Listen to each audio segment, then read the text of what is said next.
Now students देखिए, next question है 2012 में होगा, कह रहे हैं radii of two right circular cylinders are in the ratio 2:3। 2 छोटा है और 3 क्या है, बड़ा है, यानी कि पहले सिलेंडर का रेडियस छोटा और दूसरे वाले का बड़ा। And the heights are in the ratio of 5:4। इनके हाइट का रेशियो है 5:4, 5 बड़ा है तो पहले वाले सिलेंडर का रेडियस तो छोटा होगा लेकिन हाइट बड़ी होगी। ओके, रेडियस छोटा हाइट बड़ी, सो रेडियस छोटा और हाइट होगी बड़ी, ये इस तरीके से, ठीक है।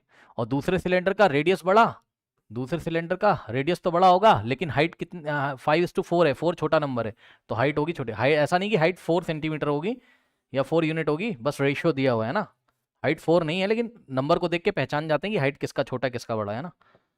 तो ये देखो, इसका जो रेडियस है फर्स्ट वाले का, ठीक है, इसको फर्स्ट वाले के रेडियस को अगर मैं R1 से दिखाऊं और सेकंड वाले के रेडियस को अगर मैं R2 से दिखाऊं तो R1:R2 कितना दिया हुआ है क्वेश्चन में आपको, रेडियस का रेशियो R1:R2 आपको दिया है कितना, 2:3, यानी कि सॉरी 2/3। और इसी तरीके से अगर फर्स्ट वाले सिलेंडर का हाइट जो है वो अगर मैं H1 से दिखा दूं, ठीक,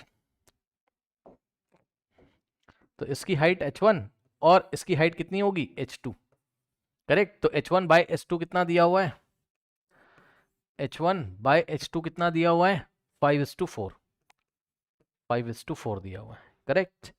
अब कह रहा है कि calculate the ratio of their curve surface areas and ratios of their volume. तो इनके कर्व सरफेस एरिया का पहले तो रेशियो निकालना है।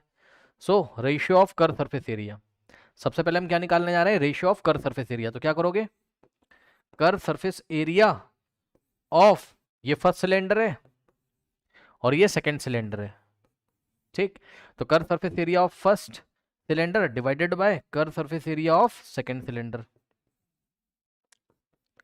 कितना हो जाएगा, curve surface area of first cylinder, cylinder का कर्व सरफेस एरिया क्या होता है, 2πRh। क्या होता है CS से सिलेंडर का, 2πRh होता है, सही है ना।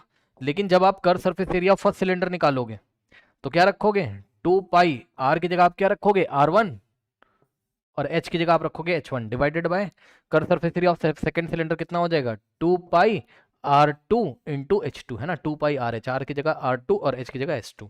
अब 2π से 2π कैंसिल हो जाएगा तो यहाँ से अब इसको आप पता कैसे लिख सकते हो, इसको आप ऐसे लिख सकते हो, R1/R2, है ना, और इंटू H1/H2, इसको आप ऐसे भी लिख सकते हो। कोई पूछेगा क्यों तो कह देना R1 into H1 R1 H1 हो जाएगा और R2 into S2 R2 S2, तो R1 H1/R2 S2 फिर से आ जाएगा। तो इसको आप ऐसे भी लिख सकते हो। अब यहाँ से क्या हो जाएगा, R1/R2 कितना रख दोगे आप, 2/3, सही है, और इंटू में H1/S2 कितना रख दोगे, 5/4, 2 1 2 और 2 2 4, तो यहाँ से आ जाएगा 5/3, 2 कितना होता है 6। ओके, तो इनके कर्व सरफेस एरिया का जो रेशियो है वो कितना है, 5:6 है, ये आ गया, ठीक।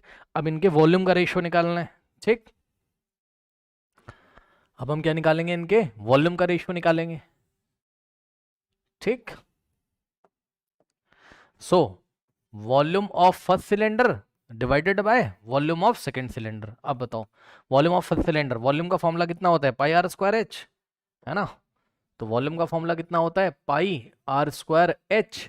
So volume of first cylinder कितना हो जाएगा, पाई आर की जगह हम क्या रखेंगे, R1, सो पाई R1² और H की जगह H1 बाय सेकंड सिलेंडर का वॉल्यूम पाई R2² इंटू H2, ये लीजिए πr²h।